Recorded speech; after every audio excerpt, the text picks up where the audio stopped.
think of yourself as an 80-year-old laying on your deathbed, and you start thinking back to your life, the risks that you took. I always think about that. I would rather take the risk and just be proud of myself for even trying than to not take the risk at all and then regret that I didn't do it.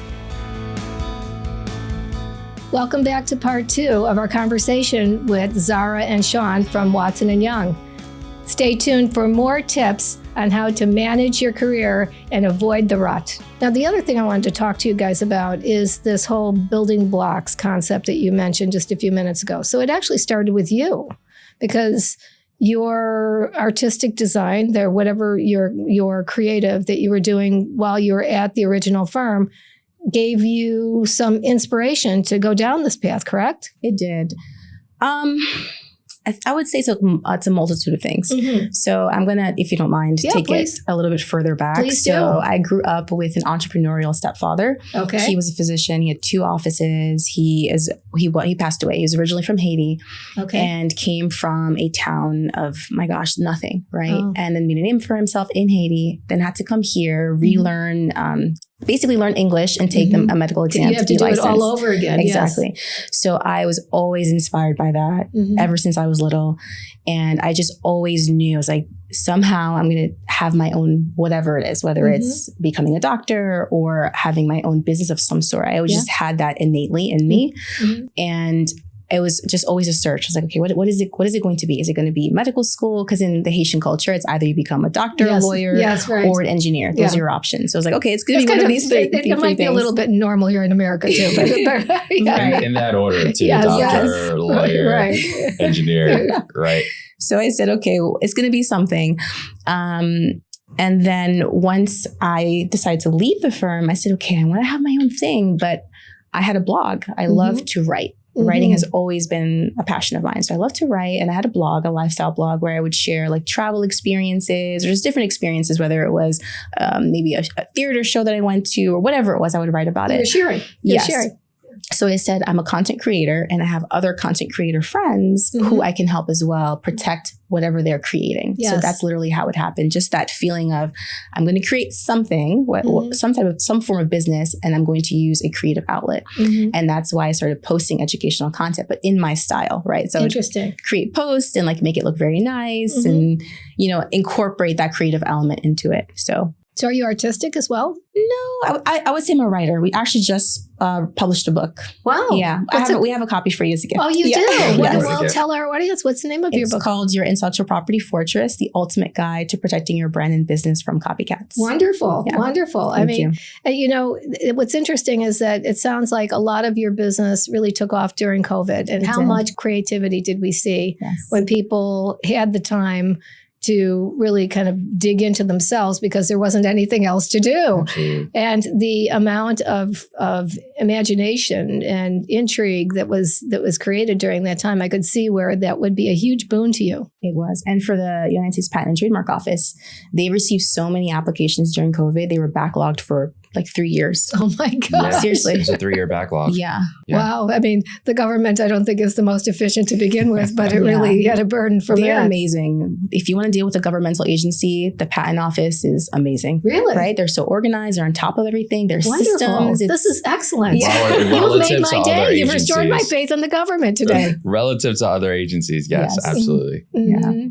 So it was definitely a big boom during COVID for us. When you were thinking about all of this, you two were together, correct? Yes. You weren't married yet, but you were dating, and so this idea of going into intellectual property, was that at all inspired by his work with the lab that he was involved in? It just worked out organically. Yeah. Right? Because Sean, I remember when I told Sean I want to do intellectual property. He's like, I actually have a whole bunch of, just like documents you can look into. I built a repository of Holy information cow. because that's what I wanted to do. So I had a repository of all the work that I had done because we worked in teams. Yeah. So I had not only my work, but other attorneys that we worked with in teams. So I was like, this is great. I'm going to hand it off to her. Yes. And she'll be able to start. So she's not starting from ground zero. She has a starting point. So I took that along with, I had worked at this private nonprofit called the Simons Foundation. Okay. Amazing foundation. And the systems that they had in place, I said, okay, I need to automate things. I learned that from working there. I need to automate. I need to create,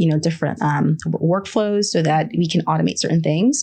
So with the information he gave me, I was able to create systems. Isn't that great? Yeah. And I really do think that is one of the key themes that I see with people who are successful in building their own business is the organization. You have to be organized. If you're sloppy or not disciplined, you're just not going to get it off the ground. Absolutely. Yeah. So I remember when I was in the first half of my career, I was with Citibank, and we had a chance to do some work. It was in the payment space, so not in the same area as you, but with MIT in one of these innovation labs, and that was a 6-month process, and it was really cool. It was probably one of the most different learning experiences that I've ever had. So if what I went through was anything like what you were talking about, I can imagine that you were able to share a wealth of knowledge. Absolutely. It really was an amazing experience. And those labs, there's a certain energy that's there. It's palpable and it's transferable. So, I would go in and speak with some of these founders, and it was really, really exciting to be in that environment and feel like what they are creating, whatever they're making, is going to really impact the world and change the world. And it's at a time when, Uber is coming out and changing the way we ride share and think about things. And there's so much disruption happening in the marketplace. And then I end up in housing court. So it's like, there's just like this juxtaposition here. And I'm like, how did I end up here, God? Like, what is going on? But I just have to say, because you said it, all things with purpose, right? Yes. So those 5 years of hell gave you some skills that have made your new business all that much better, right? Right. And I would just say and add to that, you're absolutely right. But there's going to be times where there's going to be conflicting voices, and we all have it. One person's like, well, this is the journey, and you stick it through, and eventually you're going to have to take the risk. And the other side is like, dude, how'd you end up here? And you might end up here for a long time because it's secure, but this is your lot in life. Just stick with it. There are some perks here. You'll be okay. And you have to choose which voice you're going to really, really listen to and feed. Eventually, I got it right. Yeah. Eventually, it took some time. Yeah. But even while you were going through the journey, you did something that I think is also quite inspirational to the audience. And that is, I talk with a lot of people about this whole idea of being joyful in the workplace. And after they stop laughing a little bit, when we actually get down to it, so, you really just don't understand. You don't understand my life. You don't understand that I've got a mortgage. I've got kids to put through school. I've got all kinds of commitments, whatever. And so I just can't up and leave my life. And I understand that. And not everybody has that option. But for the people who are in that space, the thing they do have control over is how you think about it. So let's look at you. You were in this place that wasn't ideal, wasn't your chosen field by any stretch, but yet you did that job and you found a way to make it more palatable or tolerable by dabbling in what you were doing, which is something that we all have the option to do. You can always find something else to kind of color, round out the edges while you're waiting, while you're waiting for that, whatever it is to happen. And I do think you have to be open to listening to the voices, not to put all of us into the insane asylum, but we do have that inner voice that says, it's time to go. And a lot of times it's easier just to keep batting it away. Go away. I get calls from some of my colleagues and they're like, hey, how's it going? And I'm like, it's going great. I'm never coming back. And then I'm like, one person in particular, and I'm like, how's it going with you? How is your side business going? Is it going great? Oh, it's going amazing. Actually, I've gotten a few closings and I've gotten a few cases on my own. And I'm like, so what are you still doing there? And he's like, I don't know. He's like, it's low hanging fruit for me at this point. And, even my wife is telling me to leave, he calls me back, let's say every 2 to 3 months. We check in on each other, but it's almost like he's stuck in a circle, in a pattern. And I see it now. Yeah. And I was in that pattern, but you can only see it when outside. you remove yourself Yes. from it. So, yeah. And it happens even when you're in a job that you love. So for me, at the last stage of my structured career, I was in a job that it was my dream job. I was absolutely in the best of all places. Everything was great. I had an opportunity to reframe the client experience for a great big global bank, for the transaction banking business. It was such a great job. And then my parents got sick. And all of a sudden, it just wasn't so fun anymore because I didn't have the ability to commit the same amount of time and energy to my job as well as to my family. And I just felt like I was stretched in 1,000 different places. But yet I kept telling myself everything was fine. It was not fine. It really wasn't fine. My husband ultimately was the one that helped me with this. Did I tell you this story? No. So we had gone through almost a whole year of this really agonizing, my being out of sorts with things. And just so you know, I just haven't come up with this idea of being happy with work recently. I've been doing this for my whole career.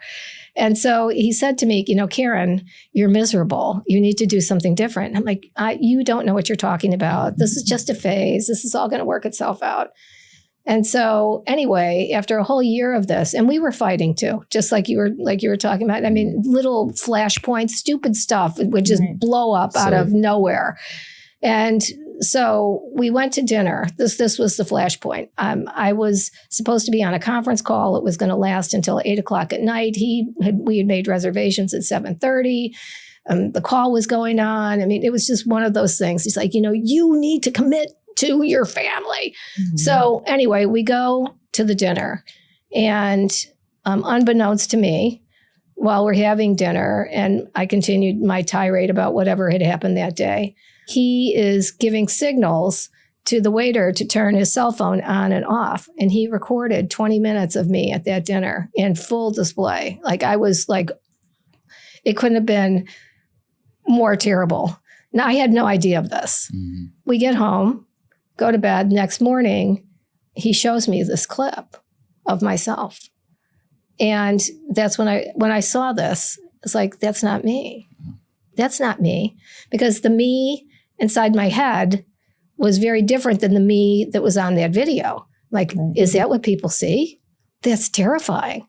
But you have to have some kind of like wake up call, some shock that helps you. So, wow, it's powerful. Wow, yeah. It's like seeing yourself in the third person then reveals how you truly look and feel to other people. Absolutely. Yes. And you don't know how bad you feel. I mean, so after making the decision to go into this unstructured proposition, what was so invigorating was feeling myself come back to life. I felt when I stepped away, this is my analogy, that I feel like I've been sitting under like probably 25 trillion tons of pressure that had put me into like a Flat Stanley mode. Since your parents, you probably know who Flat Stanley is. Flat Stanley is a little in first or second grade. The kids color this little piece of paper that's in the form of a man, and you give it to your relatives, and Flat Stanley goes to different places all over the country, and you write a story about it. So I felt like Flat Stanley as every day went by, and I was doing things that were invigorating, and that I felt were fun, and I felt were motivating and fulfilling. I started to feel myself, like literally, just get back into watching a sponge almost, like, go from the dehydrated state to being fully formed. It just was so wonderful. Wow. Yeah. Did you feel that too? I did feel that way. It took some time. Like you said, it doesn't happen overnight, but it happened gradually. I remember not waking up with this, I didn't even realize it was anxiety. I had dread. This dread and anxiety that I was carrying, this weight I was carrying, until I had removed myself from it. It was almost like PTSD, right? You had this PTSD. You kind of wake up and you're like, oh, I gotta be at this place that I don't want to go. And, it's not a natural state of being that you want to be in. Right. So, it took some time to get over that and get over that feeling. I'm even like the password to my login on my computer, I would type it in and it'd be like autopilot. And I would just be going through these motions that I had developed for 5 years. Yeah. And it wasn't until I'd say like two years in that I had completely like, let it go. I had let it go because, mind you, there's still that voice that you're going to experience. Like, oh, what if it doesn't work out? You might end up back. Yeah. What an embarrassment.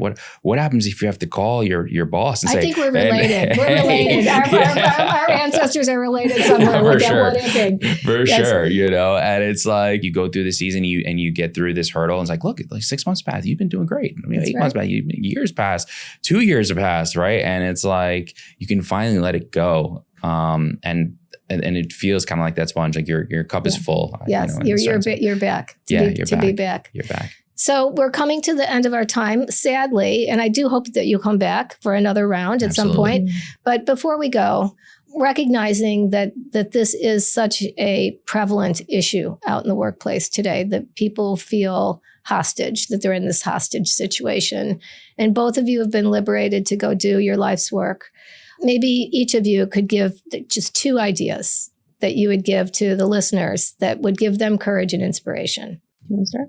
Yeah, I would just say no risk, no reward. Risk is an essential part of this process. You have to take the risk. If it's going to change your life, it's going to change and affect other people's lives for the better, and you're going to be doing good in your community, in the workplace, then go for it. Yeah. I say go for it. And that's saying a lot from me because even as an attorney, we're trained to mitigate risk, right? We're trained to avoid the risk for ourselves, for the clients, and manage it, right? So if you look at most great people in history, at some point they had to make the decision to take the risk. Yeah.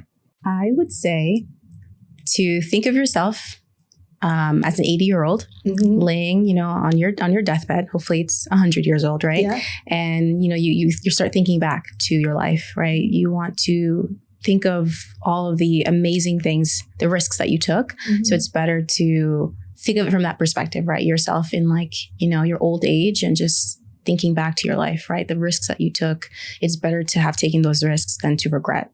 I always think about that. I would rather take the risk and just be proud of myself for even trying than to not take the risk at all and then regret that I didn't do it. Yeah, I do agree. Both of you have brought it up in your own ways, but it's so easy just to get stuck in the rut and then you're retiring and you're looking back and the coulda, shoulda, wouldas, which are second to the ifs in my family. That's just not where you want to be. We're put here for a purpose. Right. Embrace it. Well, thank you for coming. It was lovely having you both. God bless you. God bless you too. Thank you so much for listening to today's episode of Make Minutes Matter. If you haven't done so already, please take a moment to subscribe to this podcast on YouTube or click the follow button on Apple, Spotify, or wherever you get your podcasts. And let me know what you thought of today's conversation by following us on Instagram at Karen Gilhooly 1. That's Karen, Karen Gilhooly, Gilhooly, and the number 1. Let's make every moment in your career truly matter. Have a great day.